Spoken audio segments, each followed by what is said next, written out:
না লাগবে বেসন, না লাগবে সুজি, ঝটপট বানিয়ে নিতে পারবেন দারুণ স্বাদের মুখরোচক রেসিপি। আর এই রেসিপি আমি কিভাবে বানাই সেটাই আপনাদের সাথে শেয়ার করছি। চলুন তাহলে রেসিপিটি শুরু করা যাক। তার জন্য দেখুন, সবার প্রথমে একটা পাত্রের মধ্যে 1 বাটি চালের গুঁড়ো দিয়ে দিচ্ছি, আর তার সাথে দিয়ে দিচ্ছি 1 চামচ গোটা জিরা, আর তার সাথে কালো জিরা 1 চামচ। স্বাদ অনুযায়ী লবণ দিয়ে দেব। দিয়ে দেওয়ার পর এর মধ্যে দিয়ে দিচ্ছি একটা কুচনো পেঁয়াজ, আর পেঁয়াজটা আমি এইভাবে কুচি করে নিয়েছি। কিছুটা ধনেপাতা কুচি দিয়ে দিলাম, কাঁচা লঙ্কা কুচি দিয়ে দিলাম। ঝালের পরিমাণ আপনারা বাড়িয়ে বা কমিয়ে নিতে পারেন। দিয়ে সমস্ত উপকরণ শুকনো অবস্থাতেই ভালো করে মিশিয়ে নিতে হবে। আমার এই রেসিপি আপনাদের ভালো লাগলে অবশ্যই একটা লাইক দিয়ে কমেন্টে জানাবেন। আর এই রেসিপিটি আপনারা একবার হলেও আমার মতো করে বানিয়ে দেখবেন, অসাধারণ লাগবে।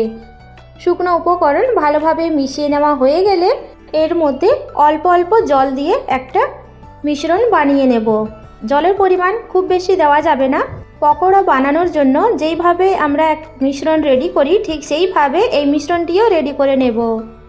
বেসন দিয়ে বানানো পকোড়া বা সুজির মিশ্রণ দিয়ে বানানো পকোড়া তো অনেক রকমভাবে খেয়েছেন। একবার আমার মতো করে এইভাবে চালের গুঁড়ি দিয়ে পকোড়া বানিয়ে খেয়ে দেখবেন, দুর্দান্ত লাগবে। বিকেলে বা সন্ধ্যায় চায়ের আড্ডার সময় এই ধরনের পকোড়া দুর্দান্ত লাগবে। ভালো করে মিশিয়ে নেওয়া হয়ে গেলে এর মধ্যে 1 চামচ মতো সাদা তেল দিয়ে দিলাম। তেল দিয়ে দেওয়ার পর আবারও ভালো করে মিশিয়ে নিতে হবে।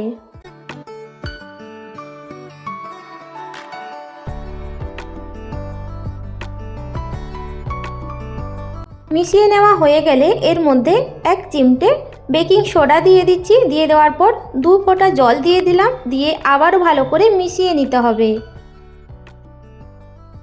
ভালো করে মিশিয়ে নেওয়া হয়ে গেলে এগুলো এবার ভেজে নেব। তার জন্য এখানে দেখুন, আগে থেকেই সাদা তেল গরম হতে বসিয়ে দিয়েছি।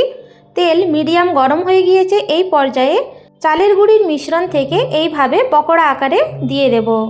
আমি এখানে ছোট ছোট সাইজের পকোড়া বানাবো, সেই জন্য ছোট সাইজে দিচ্ছি। আর আপনারা চাইলে এর থেকে বড় সাইজেও পকোড়া বানিয়ে নিতে পারেন।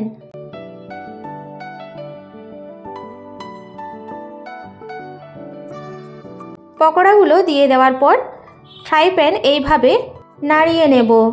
নাড়িয়ে নেওয়ার পর মিডিয়াম ফ্লেমে উল্টে পাল্টে 2 দিক লাল করে ভেজে তুলে নিতে হবে।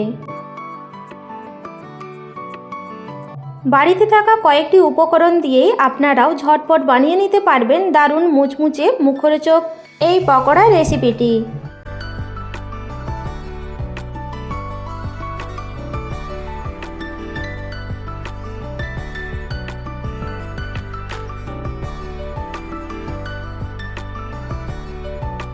এই পর্যায়ে দেখুন, পকোড়াগুলো খুব সুন্দরভাবে ভাজা হয়ে গিয়েছে। তেল থেকে ছেঁকে তুলে নেব, আর বাকি মিশ্রণ থেকে এইভাবে ভেজে নিতে হবে। আর আওয়াজটা শুনে বুঝতেই পারছেন কতটা ক্রিস্পি হয়েছে। এই পকোড়ার টেক্সচারটা কেমন তা আপনাদের কেটে দেখাচ্ছি। বাইরের দিকটা মুচমুচে আর ভেতরে খুবই সফট। দুর্দান্ত স্বাদের এই পকোড়া রেসিপিটি আপনারাও ঝটপট বানিয়ে নিতে পারবেন।